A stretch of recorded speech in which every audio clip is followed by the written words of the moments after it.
Moms kitchen. Evening స్నాక్గా చేసుకోవడానికి ఎప్పుడైనా భోజనాల్లో చేయడానికి కూడా బాగా ఇంట్రెస్టింగ్గా ఉంటుందండి. వెజిటబుల్ బోండా.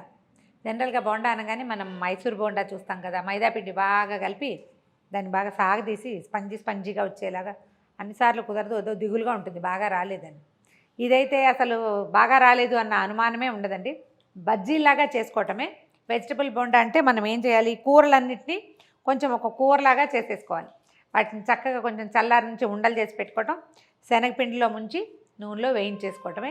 దీనికి పెద్ద తాలింపు ఏం వేయం మనం. కొంచెం నూనెలో జీలకర్ర వేయటము, ఉల్లిపాయలు, తర్వాత ఏమో క్యారెట్, బీన్స్, తర్వాత క్యాప్సికమ్ ఉంటే అవి కూడా వేసుకోవచ్చండి.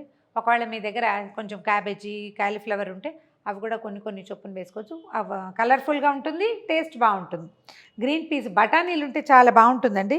ఇప్పుడు లేటెస్ట్గా హైదరాబాద్ అంతా గ్రీన్ పీస్ కనపడుతున్నాయి మార్కెట్లలో. ఉన్నప్పుడు శుభ్రంగా ఒక 3-4 కిలోలు కొనేసుకుని చక్కగా ఒలిచేసి ఒక ప్లాస్టిక్ బౌల్ డబ్బాలో కానీ గ్లాస్ బౌల్లో కానీ పోసేసి ఫ్రీజర్లో పెడితే సంవత్సరం అంతా ఫ్రెష్గా ఉంటాయండి.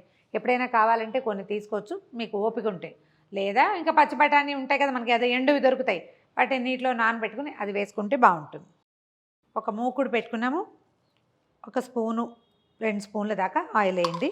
ఎక్కువ నూనె ఏమి అవసరం ఉండదు. ఒక 1/2 టీ స్పూన్ జీలకర్ర వేద్దాం నూనెలో. తిరగమాత సామాన్లు అలా ఏం అక్కర్లేదండి. అల్లం, పచ్చిమిర్చి వేసుకుంటే సరిపోతుంది. సన్న ముక్కలు తరిగిన అల్లం, పచ్చిమిర్చి వేగనిస్తే మనకి అది పంటి కిందకి వచ్చినా ఆటే కారంగా ఏముండదు, టేస్ట్ బాగుంటుంది. జీలకర్ర వేగిపోయింది. కొంచెం కరివేపాకు వేద్దాము. 2 పచ్చిమిరపకాయలు చిన్న ముక్కలు తరిగి అవి. తర్వాత 1 ఇంచి అల్లం ముక్కలు.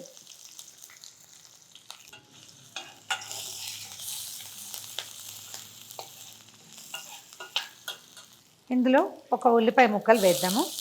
ఇవి చిన్న సైజు ముక్కలు సరిపోతాయండి. మీడియం సైజు ఉల్లిపాయ కూడా చాలు. చాలా కూరలు పడతాయి కాబట్టి ఎక్కువ వేయక్కర్ల. రకానికి ఒకటి కొంచెం. ఉల్లిపాయలు వేగిన తర్వాత ఒక 6, 8, 10 బీన్స్ సన్నగా ముక్కలు తరిగి అవి. తర్వాత ఒక పెద్ద క్యారెట్ చిన్న ముక్కలు తరుక్కుని అవి కూడా వేసేయాలి. దీంతో మనం ముందు చేయాల్సిన ఏర్పాటు ఏంటంటే శనగపిండి కలిపి పెట్టుకోవటం ఒకటి, తర్వాత ఆలూలును బఠానీలు కొంచెం ఉడికించి ఉంచుకోవటం. కుక్కర్లో పెడితే మంచిదే ఆలూలు, లేకపోతే విడిగా కాస్త నీళ్ళల్లో వేసి పెట్టుకుంటే ఇవేమో పచ్చివి వచ్చాయి కదా. ఆలుగడ్డలు తర్వాత ఏమో బఠానీలు రెండింటిని మనం ఉడికించి ఉంచుకోవాలి. ఇందులో ముక్కలు వేస్తే మెత్తగా మ్యాష్ అవ్వవు అండ్ బైండింగ్ కూడా ఉండదు. అందుకని వాటిని విడిగా చేసుకోవాలి. కొద్దిగా ఉప్పు చల్లి మూత పెట్టేద్దాం. ఈ ముక్కలకు సరిపడా ఉప్పు వేసి మూత పెడితే ఇవి కొంచెం చక్కగా మగ్గిపోతాయి. దగ్గరగా ఉండే మూత పెట్టండి, తొందరగా ఉడికిపోతాయి.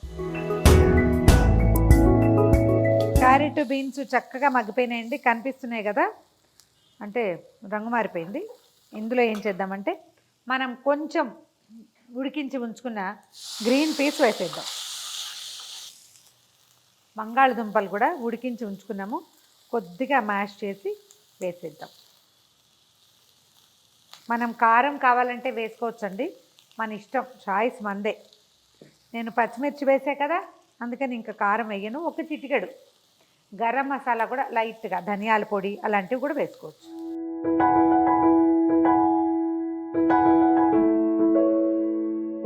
ఇందా కొంచెం క్యారెట్ ముక్కలు మగ్గడానికి కొద్దిగా ఉప్పేసాం కదా, ఇప్పుడు ఈ మొత్తం పదార్థానికి సరిపడా ఉప్పేసేద్దాము.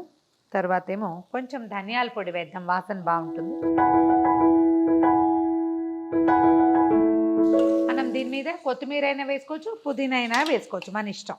ఇప్పుడు ఏం చేద్దామంటే ఆలు మ్యాషర్ చాలామంది దగ్గర ఉంటుంది, లేని వాళ్ళు పప్పు గుత్తితోటైనా సరే మొత్తాన్ని ఒకసారి ముద్దయ్యేలాగా నొక్కేయండి. ఇదేంటంటే మనకి ఉండ కావాలన్నమాట, అందుకోసం. కొన్ని బఠానీలు కాస్త స్వరూపంతో ఉంటాయి, కొన్ని చితుకుతాయి. సరిపడా కావాల్సినంత కొత్తిమీర కానీ పుదీనా కానీ వేసేసి కలిపి పక్కన పెట్టుకోండి. కొంచెం చల్లారనిచ్చి ఉండలు చేసేసుకోవాలి ఇవి.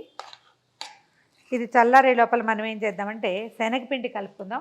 ఇప్పుడు ఇంత పదార్థానికి అంత కప్పు శనగపిండి, 2 స్పూన్ల బియ్యపిండి కలిపేసి మనం బజ్జీల పిండి కలుపుకుంటాం కదా, అట్లా కలిపేసుకుంటే సరిపోతుంది. కొంచెం బజ్జీ కంటే 1 రవ్వ చిక్కగా ఉంటే చాలు. మన వెజిటబుల్ కూర చేసాం కదా, బోండాలు చిన్న చిన్న ఉండలు చేసి పెట్టాను. గ్రీన్ పీస్ కొంచెం పీసులుగానే కనపడుతున్నాయి, ఆలూలన్నీ మ్యాష్ అయిపోయినాయి. శనగపిండిని మనం బజ్జీలాగా కలుపుకోవాలి, కొంచెం చిక్కటిదే. కానీ నేను ఇందులో సోడా లాంటిది ఏం వేయట్లేదండి, చాయిస్ మీదే. సోడా వేస్తే కనుక ఇట్లా ఉబ్బినట్టుగా వస్తాయి, మీ ఇష్టము. నేనైతే వేయను, అవసరం లేదు. మనకేంటంటే ఈ పదార్థానికి, ఈ ఉండకి కోటింగ్ కావాలి, మొత్తానికి మునగాలన్నమాట. కొంచెం బియ్యపిండి వేస్తే చక్కగా వస్తాయి.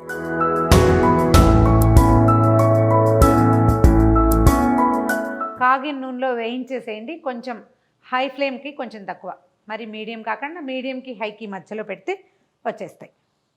బజ్జీలాగా వేసేసుకోవటమే. ఇదేంటంటే మనం బూరెల పిండికి ఎట్లా మొత్తం కోట్ చేస్తాం కదా, అట్లా కోట్ చేసుకోవాలి. వేళ్ళచ్చులు పడకుండా అలాగా వదిలేయాలి. వెంటనే కదపకండి, ఒక్క నిమిషం ఆగి కదిపితే అడుగు ఎక్కడైనా ఆనుకున్నా కూడా వదిలిపెట్టేస్తుంది, చక్కగా వచ్చేస్తాయి. ఇందులో వేసుకునే ఉప్పు కారము అవి మీదే చాయిస్ అండి. అల్లం పచ్చిమిర్చి వేసుకోవచ్చు. ఉప్పు కారం వేసుకుంటే ఏంటంటే మనకు కొంచెం కలర్ఫుల్గా బాగా కనిపిస్తుంది. కొంచెం రంగు వచ్చాక తీసేసేయండి. శనగపిండి వేగిపోతుంది, లోపల కూర ఎలాగో ఉడికిందే కదా, ఇంకేమి ఇబ్బంది లేదు. బోండాలన్నిటినీ పిండిలో ముంచి వేసేసేయండి.